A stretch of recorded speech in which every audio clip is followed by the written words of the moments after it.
नमस्कार। स्वागत है आपका मेरे YouTube चैनल पर।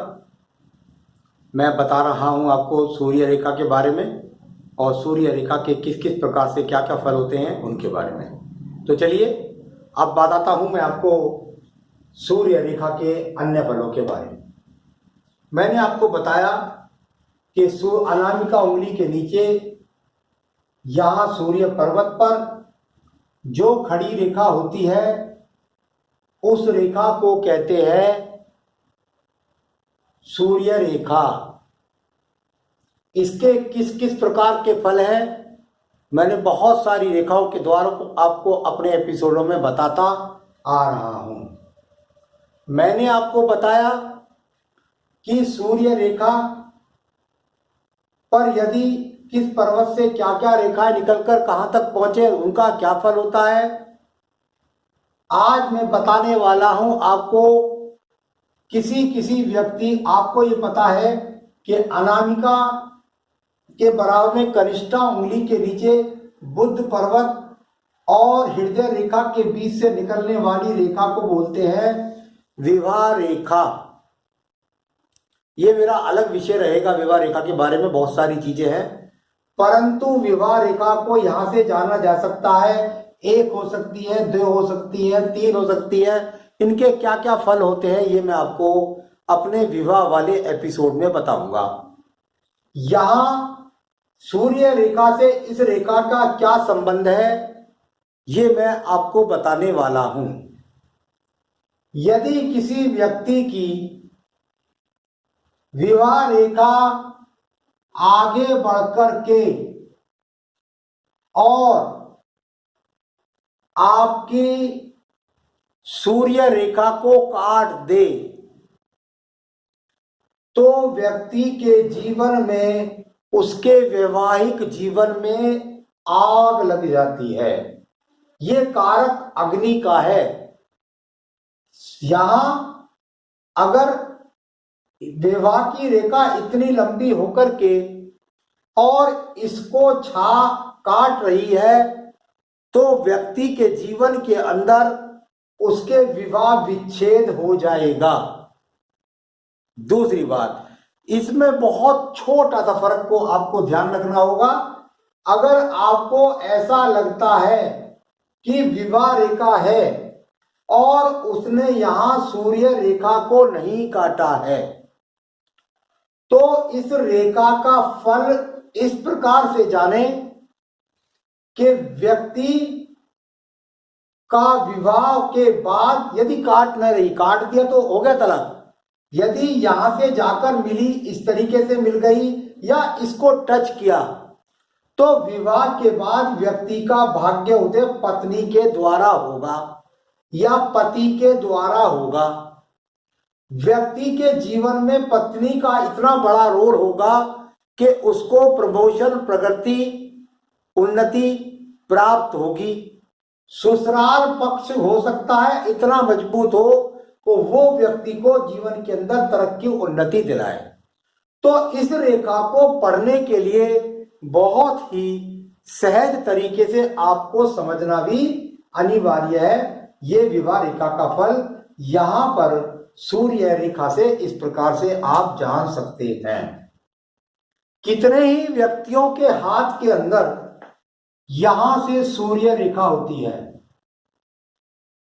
ठीक है, बिल्कुल सहज है, सुंदर है, पर्वत दबा हुआ नहीं है, पर्वत उठा हुआ नहीं है, बिल्कुल सुंदर रेखा है। कोई रेखा ने काटा नहीं है, पीटा नहीं है, कुछ नहीं किया। इसका मतलब यह हुआ कि व्यक्ति ने अपनी ऊंचाइयों को तो प्राप्त कर ही लेगा, परंतु कितनी बार देखने में आता है कि व्यक्ति अपने जीवन के अंदर अपनी नौकरी के द्वारा अपने जीवन की आवश्यकताओं को पूरा नहीं कर पाता, उसके पास अच्छा धन नहीं होता।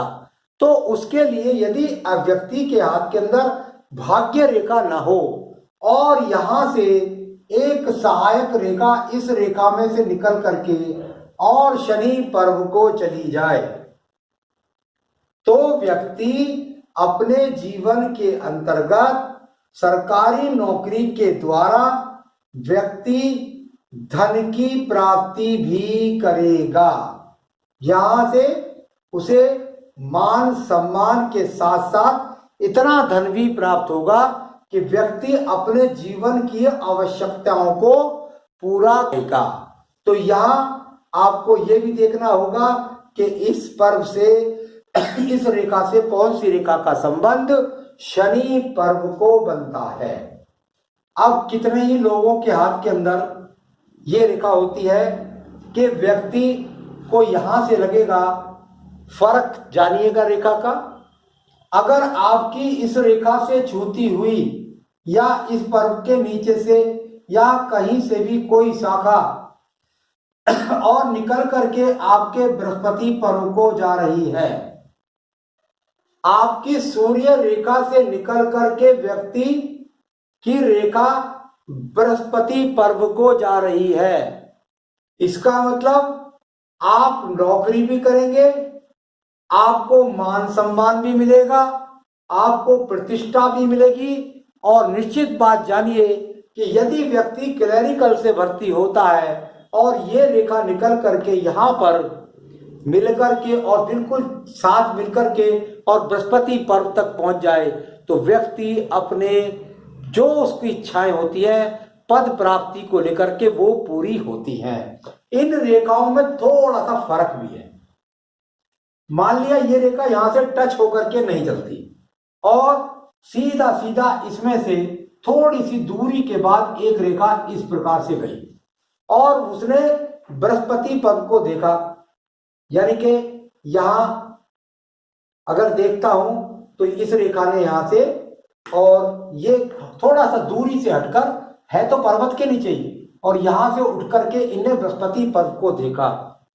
ये व्यक्ति की अंदर वो इच्छा है जिसको वो प्राप्त करना चाहता है, यानी राज्य सरकार की नौकरी के साथ प्रमोशन प्रगति भी प्राप्त करना चाहता है, उन्नति भी प्राप्त करना चाहता है। इसको कहेंगे इच्छाओं का होना। परंतु धीरे धीरे व्यक्ति काम करता जाता है, आगे बढ़ता जाता है, रेखा बढ़ती जाती है और जाकर को छू जाती है आपकी सूर्य रेखा के साथ और व्यक्ति पद प्राप्त कर लेता है। यानी कि श्रेष्ठ पद की प्राप्त करने के लिए, प्राप्ति के लिए इस पद को भी, इस रेखा को, बृहस्पति रेखा को भी जानना आपके लिए अनिवार्य है। याद रखें, मैंने बताया था कि यदि आपको सूर्य रेखा और सूर्य रेखा की जो दूरी है वो अगर दूर से है तो इच्छाओं के लिए, परंतु यदि यही रेखा जाकर के धीरे धीरे यहां छू जाए तो व्यक्ति अपने जीवन में अपनी जो उसकी इच्छाएं होती हैं उन इच्छाओं को व्यक्ति प्राप्त कर लेता है। तो आज मैंने बताया कि बुध पर्वत से जो निकले रेखा विवाह रेखा से या शनि पर्व को पहुंचे या बृहस्पति से संबंध बनाए, आगे भी मैं अन्य रेखाओं से आपको जानकारी देता रहूंगा। तब तक आप मेरे साथ जुड़े रहें, मुझे सब्सक्राइब करें, लाइक करें, शेयर करें। नमस्कार।